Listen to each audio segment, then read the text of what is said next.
Hello বন্ধুরা, welcome to my YouTube channel blogger Priyanka. Weekend ট্রিপে আমি গিয়েছিলাম জঙ্গল নদীতে ঘেরা ঝড়খালি অর্থাৎ সুন্দরবন। সেখানে গিয়ে আমি কি করলাম, কি খেলাম, কখন গেলাম তার ডিটেলস আজকে আমি তোমাদের কাছে শো করছি। সকালবেলা তাড়াতাড়ি করে উঠতে হলো, স্নান টান সেরে হালকা একটু মেকআপ করে আমি বেরিয়ে পড়লাম।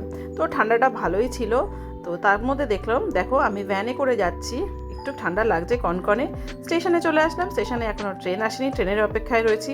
দিনটা ছিল রবিবার, কিন্তু রবিবারও ট্রেনে দেখো বেশ ভিড়, মানুষ তার যাত্রার উদ্দেশ্যে যাচ্ছে। তো স্টেশন থেকে নেমে আমি এবার আমার অফিসের কাছে পৌঁছে গেলাম। সেখানে গিয়ে দেখি সবাই ম্যারাথন রেসের জন্য যাচ্ছে।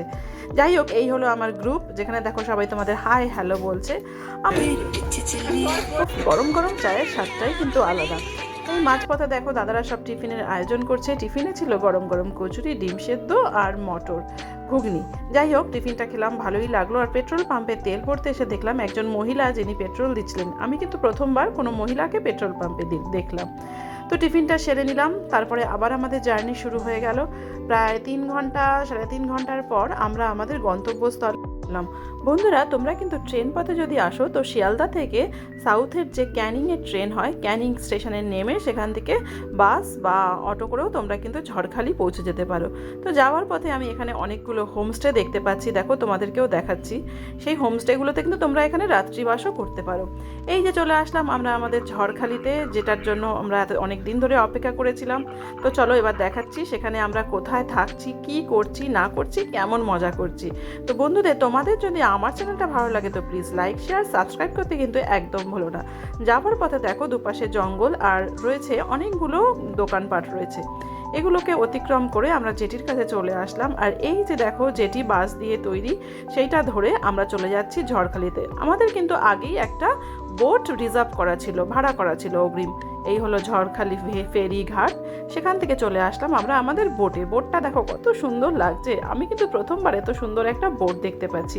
এই হচ্ছে ওপরতলাটা, যেখানে দেখো ডাইনিং স্পেস রয়েছে, সেখানে তোমরা বসে নদীর ভিউটা নিতে পারো। আমরা সারাটা দিন এই বোটে করেই ঘুরেছি নদীর উপরে। এই দেখো ডাইনিং স্পেস, আর এই হলো নিচের তলা।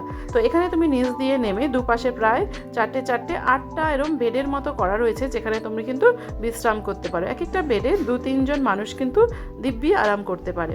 তো আমরা আর ভেতরে কিছু থাকিনি, আমরা ওপরতলাতেই কাটালাম। তো ঝড়খালি সম্বন্ধে কিন্তু এই ভদ্রলোক অনেক ইনফরমেশন দেবে, তোমরা নিয়ে নিতে পারো সেই ইনফরমেশনগুলো। প্রেজেন্ট টাইম ডিসেম্বর, জানুয়ারি, ফেব্রুয়ারি এই 3 মাসে ব্যবসা হয়। এই নদীটা কি নদী? এই নদীটার নাম হেড়োভাঙা নদী।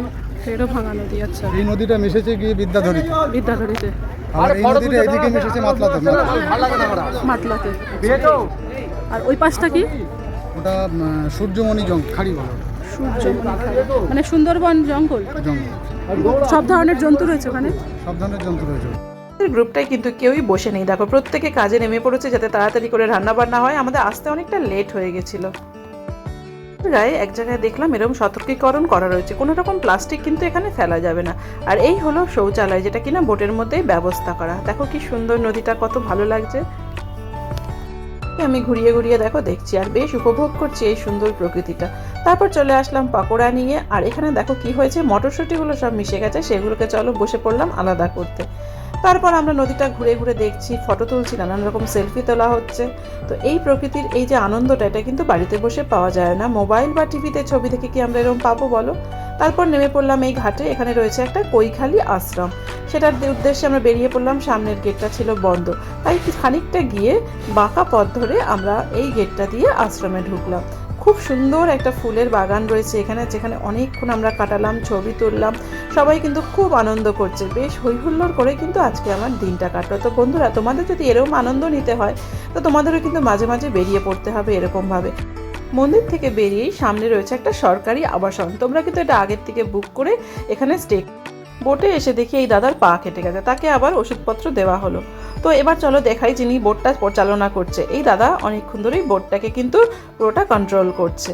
তো এইভাবে ঘুরতে আমরা আবার চলে আসলাম এই নদীর পাড়ে। এখানে একটা জঙ্গল দেখা যাচ্ছে, যদিও তার গভীরে আমরা যাইনি। এখানে দাঁড়িয়ে অনেকক্ষণ ছবি তুললাম, ভিডিও করলাম। এবার চলো দেখাচ্ছি তোমাদের এখানকার গাছগুলো, যারা সুন্দরী, গরান, হ্যাঁ অনেক প্রকৃতির গাছ রয়েছে, যারা কি না বাতাস থেকে কার্বন ডাইঅক্সাইড সংগ্রহের জন্য যাদের মূলগুলো মাটির উপরে উঠে এসছে। তো এগুলো দেখে তারপরে আমরা আবার বোটে ফিরলাম। রান্না তখন প্রায় কমপ্লিট। এ দেখো আমাদের কালিক কি সুন্দর খাবার পরিবেশন করছে। মাটন কিন্তু একদম সেদ্ধ হয়নি, অবশ্য তাতে কিছু যায় আসে না, এক জায়গায় বেড়াতে গিয়ে একটু তো এদিক ওদিক হবেই। তো ভাত, ভেজ ডাল, মাছের ঝোল, স্যালাড, মাংস, চাটনি দিয়ে বেশ ভালোই আজকের খাবারটা হলো। এবার দুপুর পেরিয়ে সন্ধে হয়ে গেছে, এবার ফেরার পালা। তো আমরা আবার সেই জেটি ঘাটে চলে আসলাম। এখানে দেখো ফ্ল্যাগ ডাউন হয়ে গেছে। তো এখান থেকে আমরা এবার চড়ে পড়লাম আমাদের বাসে। রাত্রিবেলা যাওয়ার পথে দুপাশে জঙ্গলের ভিউটা কিন্তু একটু বেশ রোমাঞ্চকর লাগছিল। তো যাই হোক, এইভাবে আমরা বাসে করে, তবে পুরো যাত্রাটা আমরা আসিনি। আমরা আসার পথে চলে এসেছিলাম ক্যানিং স্টেশন। ক্যানিং থেকে শিয়ালদা এসে আবার শিয়ালদা থেকে ট্রেন ধরে আমরা বাড়ি ফিরেছি। এতে আমাদের জার্নিটা একটু কম হয়েছে, সময়টা বেঁচেছে। চলে আসলাম শিয়ালদা স্টেশন। তো আজকের উইকেন্ডটা কিন্তু বেশ ভালোই কাটলো। তো এরপর থেকে এখান থেকে আমরা চলে আসবো স্টেশন 9:36 বাজে, আবার বনগা লোকাল ধরে বাড়িতে। খুব ভালো থাকে।